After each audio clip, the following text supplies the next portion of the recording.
우리에게 주신 하나님의 말씀은 베드로전서 1장 13절에서 17절까지 말씀입니다.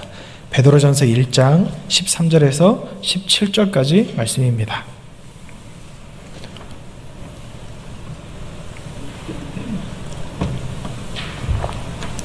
저 여러분이 교독하겠습니다.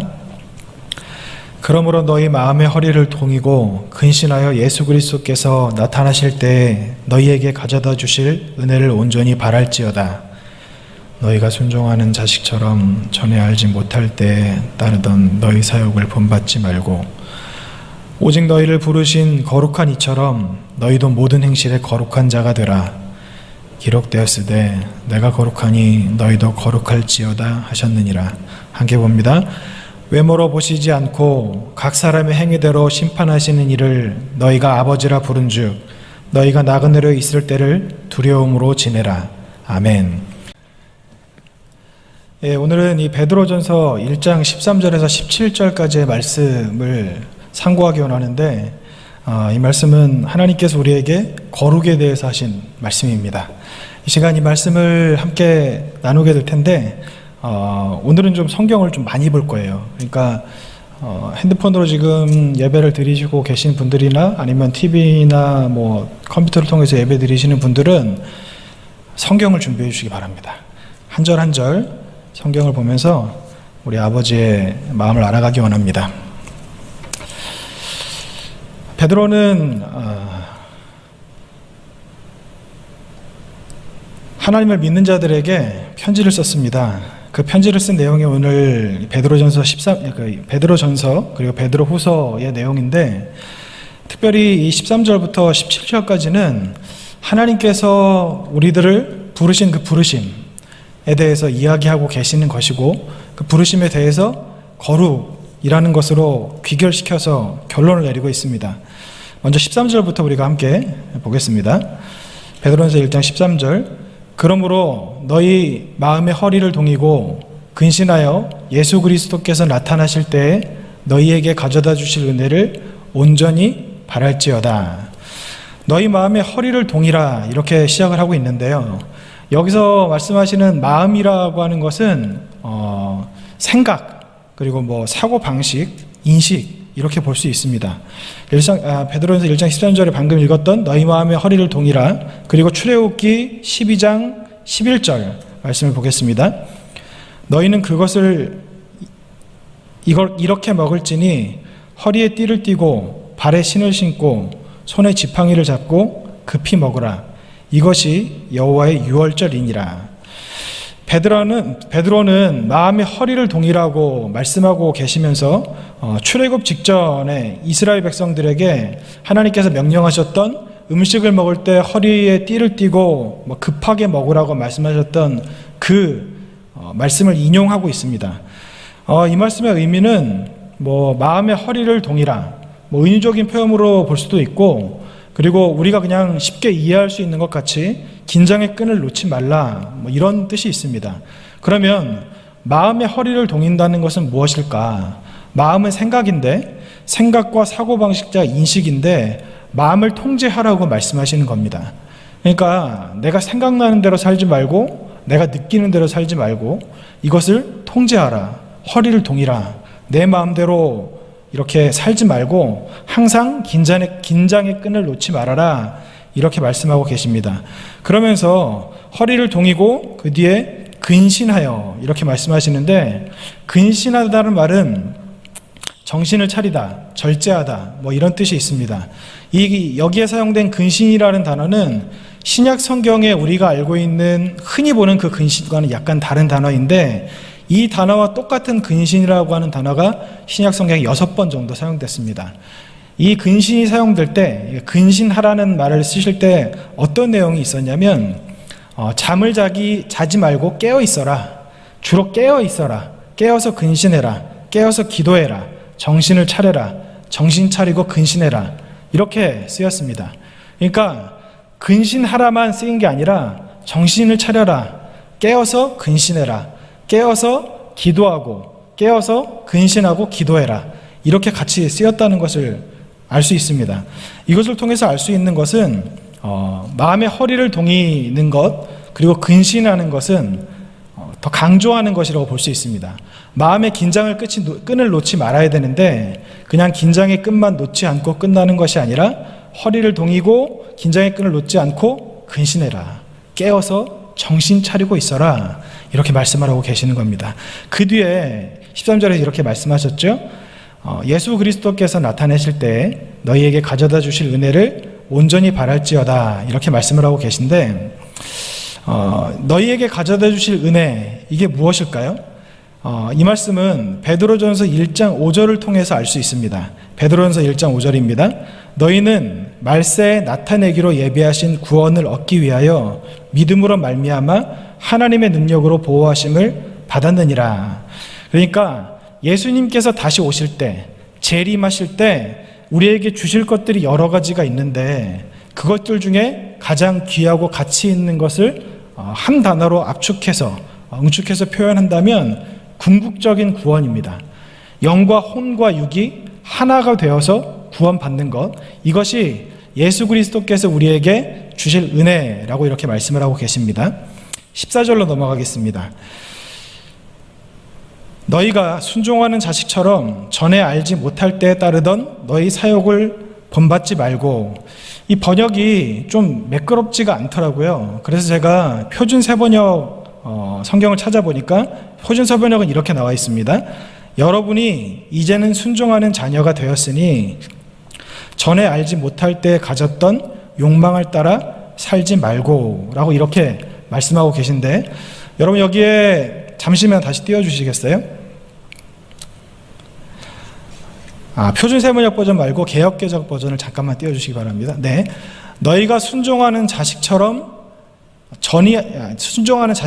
뒤에 전에 알지 못할 때에 따르던 너희의 사역을 본받지 말고, 이게 굉장히 중요한 말씀인데요. 뭐냐면 사도 베드로가 믿는 자들에게 편지를 썼죠. 그런데 이 믿는 자들에게 쓴 편지의 대상이 누구냐, 이걸 가지고 학자들이 좀 의견이 분분합니다. 어떤 분들은 디아스포라 유대인이다 말하는 학자들이 있고, 또 어떤 학자들은 디아스포라 유대인이 아니라 아예 이방인, 그러니까 이방인 그리스도인이다 이렇게 말씀을 하시는 경우가 있는데, 이 두 번째 주장에 굉장히 신빙성이 있어 보입니다. 그러니까 이방인 그리스도인에게 보낸 편지라는 근거를 대는 학자들이 하는 이야기가 14절에 지금 방금 읽었던 전에 알지 못할 때, 그리고 오늘 읽진 않았지만 18절에 너희 조상이 물려준 헛된 행실, 이 두 가지를 근거로 유대인이라고 보는 것보다는 이방 족속이라고 보는 것이 합당할 것이다 이렇게 주장을 합니다. 제가 이 말씀을 여기서 드리는 이유는 이따 이 뒤에서 누구에게 썼는지에 따라 이 편지에 나타내시고자 하시는 바가 좀 많이 달라지기 때문에 이렇게 말씀을 드리는 겁니다. 이 이방인에게 쓰였던 편지라는 것을 우리에게 적용한다면 그거죠. 자연인이었을 때 따랐던 욕망을 따라 살지 말아야 한다, 이렇게 적용할 수 있고요. 13절과 14절을 좀 먼저 간단하게 정리하겠습니다. 이렇게 정리할 수 있습니다. 마음의 허리를 동이지 못하고 근신하지 못하면 우리가 알지 못할 때 따르던 우리의 사욕대로 살 수밖에 없게 되는데, 그러면 구원을 얻을 수 없다. 그러니까 근신하여 깨어있고 마음의 허리를 동이지 못하면 우리는 옛사람으로 돌아가 구원에 이를 수 없다. 이게 13절과 14절의 정리라고 할 수 있습니다. 15절로 넘어가겠습니다. 오직 너희를 부르신 거룩한 이처럼 너희도 모든 행실에 거룩한 자가 되라, 이렇게 말씀하시는데, 이게 참 부담스러운 말씀이죠. 다시 한 번만 띄워주시겠어요? 예. 오직 너희를 부르신 거룩한 이처럼 너희도 모든 행실에 거룩한 자가 되라. 거룩할 저라고 말씀하시는 게 참 부담스러운데 모든 행실이래요. 그러니까 단순히 너희가 거룩해져야 된다, 그냥 이렇게 추상적으로 말씀하시는 것이 아니라 모든 행실이라고 거룩의 범위를 정해 주시는 겁니다. 그러니까 뭐 여기에서는 거룩해도 되고 여기는 안 거룩해도 되고, 뭐 어떤 때는 거룩해야 되고 또 어떤 때는 거룩하지 않아도 되고, 이게 아니라 여기에서도 거룩하고 또 이쪽에서도 거룩하고 또 이때에도 거룩하고 또 저때에도 거룩하고 참 부담스럽죠. 근데 이 말씀을 다르게 표현하면 이렇죠. 모든 행실에 거룩하다.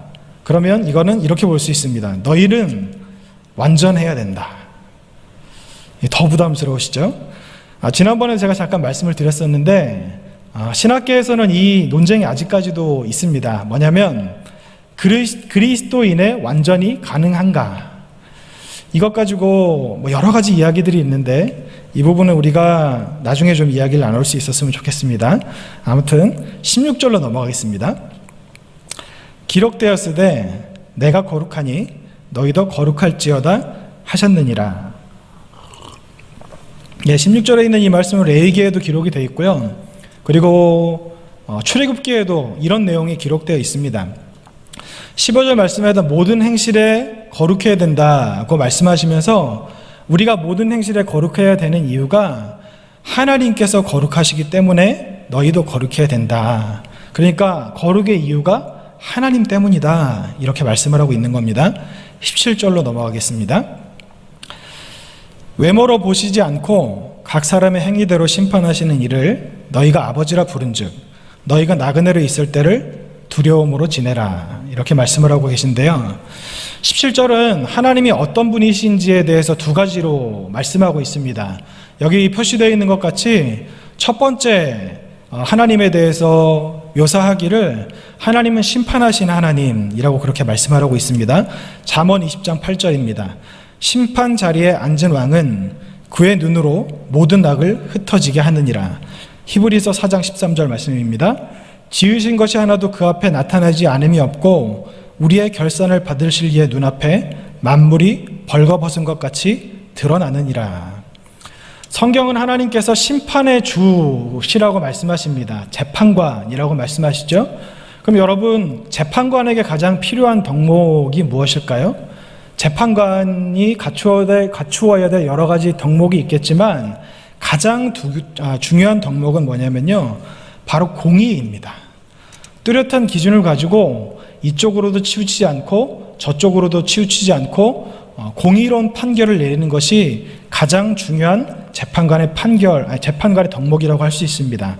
그런 의미에서 볼 때 참 다행입니다. 왜냐하면 하나님께서는 공의의 하나님이시고 의의 태양이시기 때문에 그 하나님께서는 어떤 경우에도 감정에 치우치거나 실수가 섞인 판결을 하지 않으시기 때문에 감사하다는 생각이 듭니다.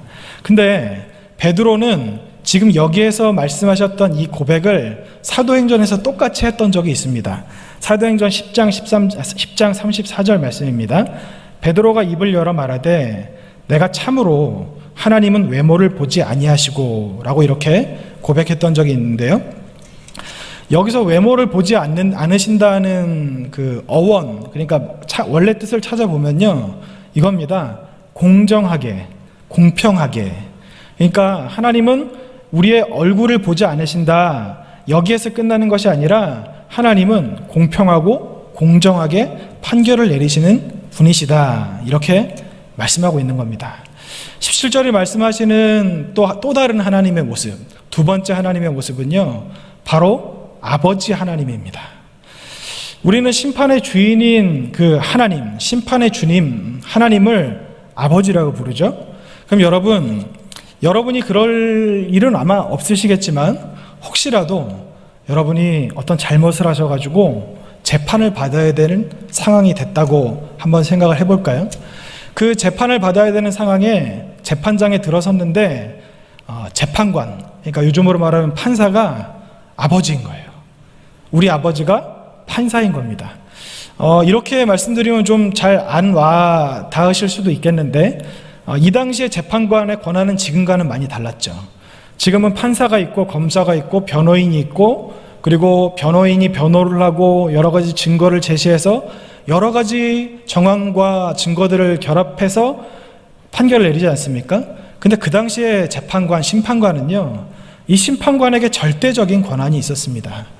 심판관이 판단하고 결정을 내리면 어느 누구도 토를 달 수 없었고, 그리고 그것이 곧 법이었습니다. 우리가 만약 그런 상황에 재판의 자리에 들어섰는데 그 심판을 내리는 심판관이 우리 아버지라고 생각을 한번 해볼까요? 우리는 머리로 그렇게 생각을 할 겁니다. 아무리 내가 자녀고 내가 자식이고 우리 아버지시지만 법대로 판결하셔야지, 이게 원칙이지 라고 생각을 머리로 하실 수는 있을 겁니다. 근데 마음 한구석에 아주 조금이라도 그래도 우리 아버지인데 조금이라도 내가 덕을 볼 수는 있지 않을까? 이런 생각을 할 수 있지 않을까요? 하나님께서 우리에게 심판을 내리시는 심판의 주이신데 내가 아버지라고 부르니까 이 심판에서 다른 하나님을 아버지라고 부르지 않는 사람과 비교했을 때 좀 덕을 볼 수는 있지 않을까? 이런 생각을 할 수 있을 것입니다. 근데 베드로는 우리가 아버지라고 부르시는 그 하나님이 재판관이라고 먼저 말씀을 하셨습니다. 재판관에게 필요한 덕목은 아까 제가 말씀드렸듯이 공의이죠. 공평하게 판결하는 겁니다. 베드로가 말씀하는 것이 무엇입니까? 그 재판관이시고 우리의 아버지이시기도 한 하나님께서는 너희의 외모를 보시는 분이 아니라 너희가 어떻게 했는지에 따라 판결하시는 분이다. 다르게 말씀드리면 너희가 아버지라고 부르는지의 여부와 상관없이 하나님께서는 공평하게 공의롭게 판결하시는 하나님이시다. 이게 무슨 말씀이냐면요, 지금 아까 우리가 14절에서 나눴던 내용에 보면 이방인 그리스도인들에게 보낸 편지일 가능성이 크다고 말씀을 드렸지 않습니까? 근데 지금 베드로가 여기서 하시는 말씀은 뭐냐면 이거예요. 뭐냐면 이방인 그리스도인들은요, 그 당시에 이스라엘 백성들이 선민 사상을 가지고 있었고 자기들은 택함 받지 못했는데 하나님께서 예수 그리스도로 인해서 구원받을 수 있는 길을 열어주셨고, 그러니까 다른 나와 같은 이방인들은 큰 죄에 빠져 있는데 내가 하나님을 믿고 하나님의 자녀가 되었고 하나님을 아버지라 부르게 되었으니까, 그러니까 심판의 자리에서 아까 제가 말씀드렸던 것 같이 다른 믿지 않는 사람들보다는 더 덕을 볼 수 있지 않을까? 이런 생각을 했던 것으로 보입니다. 이 부분에 대해서 램지 마이클스라는 학자가 이렇게 이야기했습니다. 베드로전서에서 하나님은 유대인과 이방인을 공평하게 다루시는 분이 아니라 그리스도인들과 믿지 않는 자들을 공평하게 다루시는 분으로 언급된다. 그리스도인들은 그들이 하나님을 아버지라고 부른다고 해서 심판으로부터 면제받는 것이 아니다. 반대로 그들은 다른 누구보다 앞서서 하나님의 보편적인 심판을 받게 될 것이다. 이방인에게 이런 편지를 썼던 이유가 뭐냐면요, 이 뒤에 이제 나와 있는 우리가 의의를 얻게 된 그 공로, 그리고 그 공로로 인해서 어떻게 살아야 되는지에 대해서 설명을 하시는데, 이 말씀을 통해서 알 수 있는 것은 베드로가 그렇게 말씀하시는 거죠. 너희가 이방인임에도 불구하고 하나님을 아버지라고 부르니까 구원을 당연히 받을 수 있다는 생각을 버려라. 그러니까 우리가 하나님을 아버지라고 부른다고 해서 구원받는다는 것이 아니라고 말씀하는 겁니다. 유대인들은 선민, 그러니까 택하신 족속이었기 때문에 그들은 하나님을 아버지라고 부를 수 있는 특권이 원래부터 있었다고 다들 알고 계시잖아요.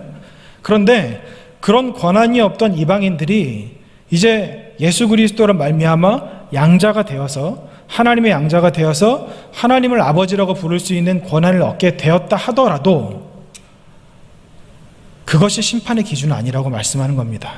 그러면 우리가 하나님을 아버지라고 부르는지 여부와 상관없이 우리를 판단하시는 기준이 있다고 말씀하셨는데 그게 뭘까요? 17절 말씀 다시 한번 보겠습니다. 외모로 보시지 않고 각 사람의 행위대로 심판하신 이를 너희가 아버지라 부른즉 너희가 나그네로 있을 때를 두려움으로 지내라. 심판의 기준은요, 우리가 아버지라고 부르는 것과 전혀 상관없이 우리의 행위가 심판의 기준이라고 말씀하고 있는 겁니다. 오늘 말씀에 15절에 행실이 나오고 그리고 이 17절에 행위가 나옵니다. 한글로 보면 행위와 행실이 같은 별로 그렇게 다르지 않은 단어인 것 같잖아요. 그런데 원어를 찾아보면 15절에 나와 있는 행실과 17절에 나와 있는 행위는 완전히 다른 단어입니다. 15절에 나와 있는 행실은요, 삶의 태도, 사고방식, 어떤 생각을 가지고 있는지 내면적인 부분을 이야기한다고 한다면 17절에 나와 있는 행위는 그가 어떻게 살아왔는지, 그러니까 그가 살아오면서 해왔던 일들이 눈으로 보이는 것, 그러니까 일이라고 할 수 있습니다. 삶의 방식은 어떤 의도와 생각을 가지고 살아가는지 의역하면 삶의 태도라고 할 수 있고요. 17절에 나와 있는 행위는 그러니까 행실이 모여서 삶의 방식, 어떻게 가지고 있는 그 사람이 가지고 있는 삶의 태도가 모여서 쌓인 것이 행위로 나타난다는 겁니다. 그러니까 이렇게 말씀드리면 약간 오해가 될 수도 있는데 행실이 모여서 행위라는 결과가 나오는 거예요. 근데 여러분, 이거는 알고 계시다시피 뗄래야 뗄 수 없는 사이이죠. 바른 생각을 가진 사람이 바른 삶을 사는 것 아닙니까? 그러니까 15절에 나와 있는 행실과 17절에 나와 있는 행위가 완전히 다른 단어임에도 불구하고 이 둘은 하나라고 볼 수도 있다는 겁니다. 하나님께서 우리를 심판하시는 기준이 각 사람의 행위라고 말씀을 하셨는데, 그러면 이 행위가 도대체 무엇을 구체적으로 말씀하시는 걸까요? 17절 말씀을 다시 한번 보겠습니다. 외모로 보시지 않고 각 사람의 행위대로 심판하신 이를 너희가 아버지라 부른즉 나그네로 있을 때를 두려움으로 지내라. 여기 보시면 지내라, 그 끝에 두려움으로 지내라, 여기에 표시가 되어 있는데 15절에 나와 있는 행실이라는 단어 있죠. 그거하고 이 두려움으로 지내라의 지내라가 같은 단어입니다. 한글로는 완전히 다른 단어 같은데 어근이 똑같아요. 어원도 같고요. 같은 의미를 가지고 있습니다. 그러니까 15절에 있는 행실, 그리고 17절에 있는 지내라는 이런 뜻이 있어요. 돌이키다, 돌아서다. 행실과 17절에 있는 지내다, 이게 돌이키다, 돌아서다, 이런 뜻이 있는데 이거를 해석하면 이렇죠. 너희가 그냥 살고 싶은 대로 살아, 너희가 하고 싶은 대로 해, 이게 아니라 하나님께로 너희의 몸을 돌이키고 생각을 돌이키고 하나님을 바라보며 살아라, 이 뜻이 되는 겁니다. 근데 여러분, 여기 나와 있는 행실과 지내다, 이 돌이키다와 비슷한 단어가 신약 성경에 또 나오는데요. 우리가 잘 알고 계시는 메타노이아라고 하는 회개라는 단어입니다. 회개라는 단어의 원뜻이 돌이키다, 생각을 바꾸다, 이런 뜻이 있죠. 근데 지금 말씀드린 15절의 행실, 그리고 15절과 17절의 지내다는 이 제가 방금 말씀드렸던 메타노이아, 회개와 같은 의미로 쓰입니다. 이게 무슨 말씀인지 좀 헷갈리실 텐데, 사도행전 3장 19절 말씀을 보겠습니다. 그러므로 너희가 회개하고 돌이켜 너희 죄 없이 함을 받으라. 이같이 하면 새롭게 되는 날이 주 앞으로부터 이를 것이요. 여기 앞에 나와 있는 회개가 제가 방금 말씀드린 메타노이아고요. 돌이켜가 아까 15절과 17절에 나와 있는 행실과 지내다, 그 뜻입니다. 정리하겠습니다. 베드로전서 1장 15절 말씀을 다시 한번 보면 오직 너희를 부르신 거룩한 이처럼 너희도 모든 행실에 거룩한 자가 되라. 그러니까 이거는 이렇습니다.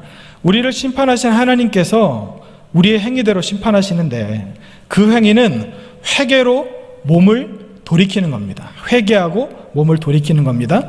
그 회개하고 몸을 돌이킨다는 것을 한 단어로 말씀드리면 거룩입니다. 거룩, 하나님께서 원하시는 것이 바로 거룩입니다. 그럼 이런 생각이 드실 수 있을 거예요. 15절 말씀에 너희가 모든 행실에서 거룩해라. 이게 좀 마음에 많이 부딪히고 걸리잖아요. 내가 살아보니까 그게 안 되던데, 어떻게 사람이 죄를 안 짓고 사는가? 성경에도 의인도 죄를 짓는다고 나와 있고 죄를 지으면 하나님 앞에 다시 회개하고 돌아오라고 나와 있는데 이게 도대체 가능한 일인가? 이런 생각을 가질 수도 있고요. 그리고 이게 되는 일인가? 가당키나 한 일인가? 하나님께서는 왜 우리에게 이렇게 높은 기준을 요구하시는가? 왜 이렇게 우리를 힘들게 하시는가? 저는 그런 생각도 예전에 했었어요. 하나님이 우리를 구원하시기 원하신다고 하셨는데 정말 우리를 구원할 마음을 가지고 계신 건가? 왜 구원의 기준을 이렇게 높게 잡으셨는가? 우리는 분명히 알고 있는 것이 있습니다. 그게 뭐냐면 믿음으로 구원받는다는 것을 알고 있어요. 그 여기서는 왜 구원의 기준에 우리의 행위, 거룩을 말씀하고 계시는 걸까? 제가 그동안 계속 말씀드렸었는데 믿음으로 구원받고요, 행위대로 심판받습니다. 믿음으로 인해서 우리가 구원받을 수 있는 자격이 주어지고, 그리고 그 믿음대로 어떻게 살아왔는지의 그 행위에 따라 심판을 받습니다. 여러분, 믿음 있는 사람은 어떻게 살까요? 우리는 믿음과 행위에 대해서 굉장히 이렇게 따로 떼어놓고 생각을 하는 경우가 많거든요. 근데 여러분, 이건 둘이 떼어놓을 수가 없는 거예요. 믿음 있는 사람은 어떻게 삽니까? 믿음이 있는 사람은 믿음대로 사는 거죠. 믿음대로 사는 사람은 어떻게 사는 건가요? 정직하죠. 진실하죠. 사랑하죠. 남을 속이지 않죠. 관용을 베풀죠. 이게 믿음이 있는 사람 아닙니까? 정말로 믿음이 있다면 그 믿음은 반드시 행위라는 결과를 산출하게 됩니다. 행위는요, 믿음의 결과입니다. 믿음 있는 사람 반드시 행위가 수반된다는 겁니다.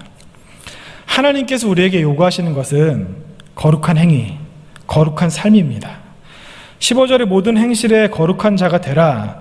이 모든 행실에 자꾸 눈이 가셔서 마음이 불편하신 분들도 계시겠는데 이거는 다음에 제가 또 말씀을 나눌 수 있는 기회가 있을 때 그때 나눴으면 좋겠고요.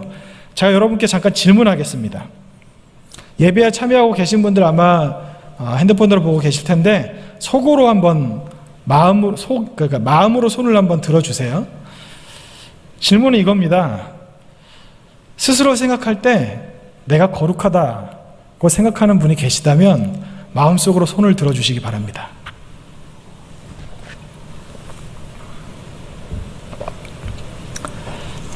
혹시 드신 분이 계실 수도 있는데 모든 행실에 거룩하라, 이게 부담스러운 말씀인데 이 모든 행실에 거룩하라 해서 모든 행실을 빼고 거룩하라만 남아도 사실은 부담스럽죠. 그러니까 하나님은 왜 우리에게 이렇게 거룩하라고 하시는 걸까요? 도대체 왜 우리에게 이런 큰 부담을 주시는 걸까요? 그 이유를 알기 위해서 오늘 본문을 다시 한번 돌아보아야 합니다. 1장 13절 말씀입니다. 그러므로 너희 마음의 허리를 동이고 근신하여 예수 그리스도께서 나타나실 때 너희에게 가져다 주실 은혜를 온전히 바랄지어다. 너희 마음의 허리를 동이고 근신해야 예수님께서 우리에게 주실 은혜, 그 구원을 받을 수 있다고 말씀하시는 거고요. 14절에 너희가 순종하는 자식처럼 전에 알지 못할 때에 따르던 너희 사욕을 본받지 말고, 그러니까 마음의 허리를 동이고 근신해야 구원을 받을 수 있다고 말씀하시는 이유는 마음의 허리를 동이고 근신해야 전에 알지 못할 때 따르던, 그러니까 옛사람의 성품이 나타나지 않기 때문에, 우리가 근신하고 깨어있지 않으면 예수 그리스도와 함께 십자가에 못 박힌 우리의 옛사람, 옛 재아가 다시 살아나기 때문에 이렇게 말씀을 하고 계시는 겁니다. 그런데 베드로의 이 말씀을 바울이 똑같이 했어요.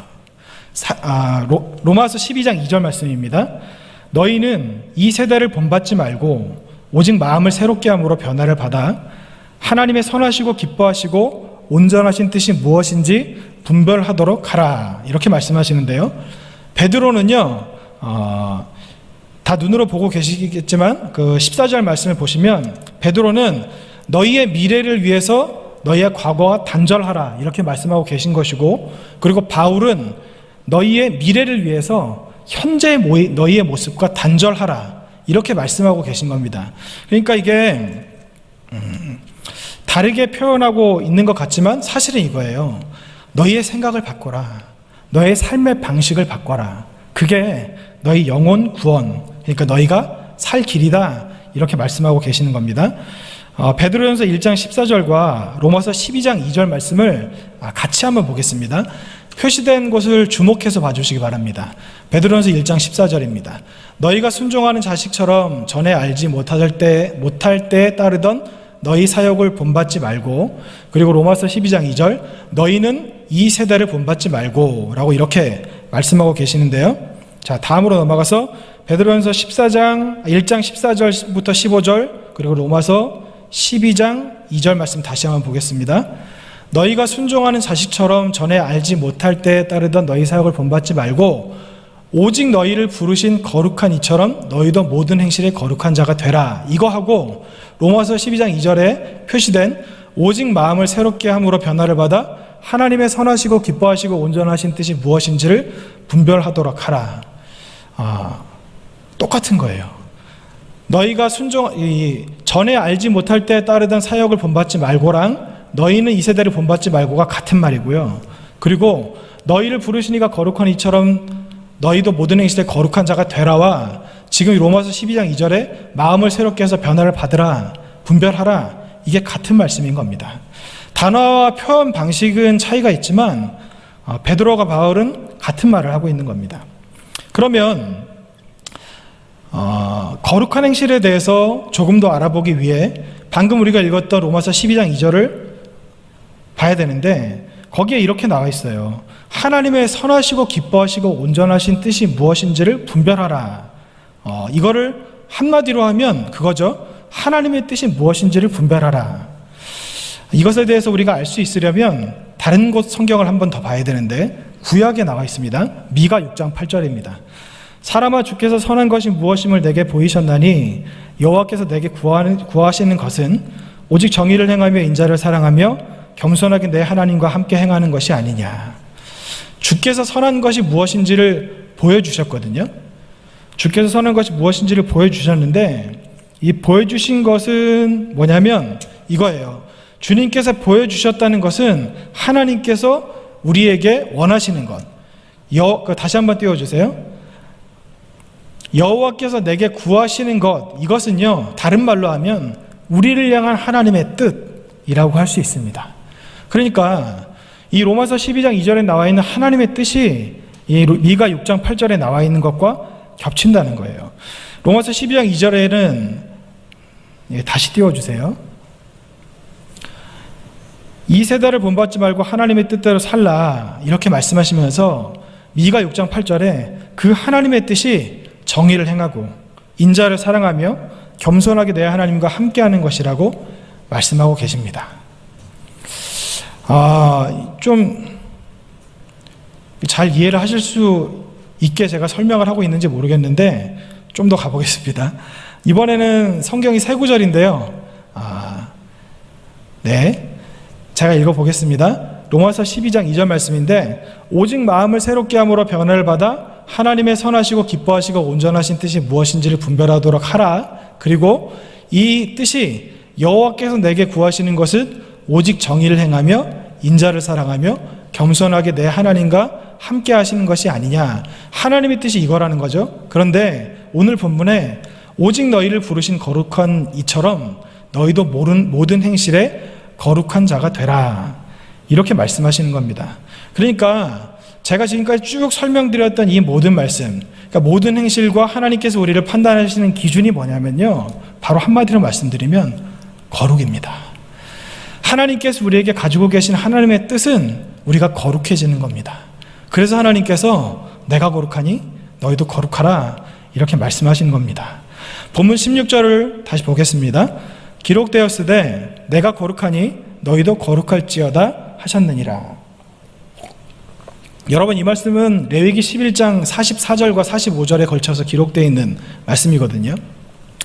여러분, 레위기를 읽어보신 분들은 아시겠지만 레위기의 주된 내용은 거룩입니다. 제사와 그 규례에 관한 내용인데 레위기를 보면 내용이 이렇죠. 너희는 제사를 드릴 때 어떤 제물을 드려야 되는데 어떤 제물은 정하고 어떤 제물은 부정하다. 정한 제물은 이런 것이고 부정한 제물은 이것인데 부정한 것은 이렇게 나누어지고 부정한 것을 정하게 하려면 이런 일을 해야 된다. 그리고 제사를 드릴 때 이 제물을 받는 방법은 어떤 제물은 이렇게, 또 어떤 제물은 이렇게. 그러니까 살아가는데 너무 복잡한 거예요. 우리가 레위기를 읽으면서 혹시 여러분들 중에 레위기 읽으시면서 재미있다, 감동적이다, 은혜된다, 이런 경험을 하시는 분들이 많으실까요? 아니면 지루하다, 못 읽겠다, 건너뛰고 싶다, 이런 생각을 하시는 분들이 많으실까요? 저도 성경을 창세기부터 읽기 시작하면 레위기에서 가슴이 답답합니다. 너무 어렵고 아직도 잘 못 알아듣겠어요. 근데 하나님께서 우리가 읽는 것도 힘든 이 규례와 이 율법들을 왜 정해주시고 이스라엘 백성에게 지키게 하셨을까? 우리 읽는 것도 힘든데 이스라엘 백성들은 이렇게 살려면 얼마나 힘들었을까? 그 생각 해보지 않으셨습니까? 왜 하나님께서 이스라엘 백성에게 이런 규례를 정하고 지키게 하셨고 그것을 통해서 거룩하라고 말씀하셨을까요? 그 이유는요, 거룩해야 하나님과 함께 할 수 있기 때문입니다. 모세가 시내산에 올라갔을 때 하나님께서 모세에게 명령하셨습니다. 너희 이스라엘 족속 중 어떤 사람도 이 산에 오르지 말아라. 오르는 자는 즉시 죽게 될 것이다. 실제로 모세만 올라갔고 여호수아는 중간까지 따라가고 끝까지 못 올라갔지만 그랬습니다. 그리고 이스라엘 백성들에게 이 레위기를 통해서 계속해서 하시는 말씀은 뭐냐면 400년이 넘는 기간 동안 이방 문화와 이방 신을 섬기며 살던 그들이 하나님과 함께 하려면 거룩해야 되는데 이 거룩해질 수 있는 방법들을 여러 가지로 풀어서 설명하고 계신 것이 바로 레위기라는 겁니다. 부정한 그들이 정하게 되게 하기 위해서, 그래야 하나님과 함께 할 수 있기 때문에 거룩하라고 말씀하시는 겁니다. 미가 6장 8절입니다.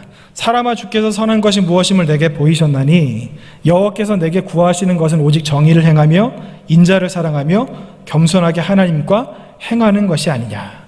여기서 행하다의 원뜻을 보면요, 동행하다, 함께 길을 가다, 함께 길을 걷다, 이런 뜻이 있습니다. 학자들마다 견해가 좀 차이가 있긴 하지만 이 구절에 대해서 이렇게 해석하는 학자들이 있습니다. 하나님께서 우리에게 원하는 것인 동행을 하기 위해서 우리는 정의를 행하고 인자를 사랑하고 겸손해야 한다. 다시 한번 말씀드리겠습니다. 하나님께서 원하시는 것인 동행을 하기 위해서는, 하나님과 동행을 하기 위해서는 정의를 행하고 인자를 사랑하며 겸손해야 한다. 이렇게 해석하는 학자들이 있습니다. 하나님은 우리가 동행하기 원하시는데 그러기 위해서 정의를 행하고 인자를 사랑하며 겸손해야 된다. 즉 거룩해야 하나님과 함께 할 수 있다. 거룩해야 하나님과 동행할 수 있다. 이렇게 말씀하시는 겁니다. 여러분, 요즘에 여행을 참 가기가 힘든 세상이 됐는데 단체 여행 말고 내가 어떤 곳으로 여행을 떠나야 한다면 누구와 함께 가고 싶으세요? 돈 많은 사람? 물주가 될 사람과 함께 가고 싶으십니까? 아니면 맛집을 많이 아는 사람? 아니면 처음부터 끝까지 계획을 알아서 다 짜는 사람? 사람들에게 물어보면 여러분들도 아마 비슷하실 텐데 정말로 여행 가고 싶은 사람은요, 돈 많은 사람도 아니고 계획을 잘 짜는 사람도 아니고 맛집을 많이 하는 사람도 아니고 나와 말이 통하는 사람입니다. 나와 말이 통하지 않는 사람하고 여행 가면요, 끔찍하죠. 얼마나 끔찍하겠어요. 근데 여러분, 우리가 그렇게 말이 통하는 사람과 여행 가고 싶은 것은요, 하나님께서 우리에게 주신 그 마음, 인격, 하나님을 닮은 우리의 인격 때문인데 하나님도 마찬가지예요. 우리가 하나님과 평생을 걸어야 되죠.